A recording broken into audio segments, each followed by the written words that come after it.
Well, we're in a short series on how to find a healthy, well-balanced church. In the introduction to this series, I talked about just how critical it is that you find a healthy, well-balanced church. You got to know what you're looking for.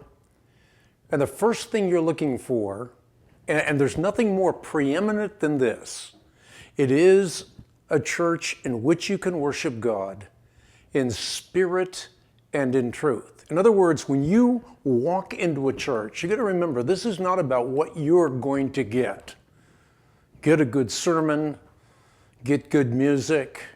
You might get all of that, but the real issue is worshiping God. Now, why is that the critical issue? It is because we as human beings were made to worship God, and we find total fulfillment when we find our all in worshiping God. Everything else is a ruse. It's sort of an empty bauble. It looks good, satisfies for a little while, but when you find worship, now you've got it going on. Now, how do you do worship within the context of a healthy, well-balanced church? Well, worship involves prayer. It involves praise. It involves proclamation, what's called a homily or a sermon. But I think undergirding all of that is a seamless garment by which you can partake of the graces by which we become by grace what God is by nature. So within the context of a healthy, well-balanced church, you experience word and sacrament. You think about the sacrament of, well, the predominant sacrament of the Christian church. What is it? It is the Eucharist or the Mass or communion, the Lord's table, many different monikers by which to describe it, but it is the means by which you partake of the real presence of Christ. And in doing so, something happens.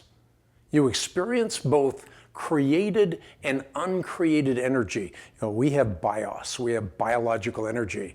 Right now I'm taking chemo treatment, so I have a little less biological energy than I'd like, but there is another energy. It is uncreated, for only God is uncreated. And there's a mingling, therefore, of the energies of God with the energies of humanity, and that allows us as partakers of the divine nature, using the words of Peter, to live not by might nor by power, but by his Spirit. So in this short session, I want you to remember the word worship, because we were created to worship God. And if you can experience worship within the context of a body of believers, not in isolation, but together, you've found the first key to a healthy, well-balanced church.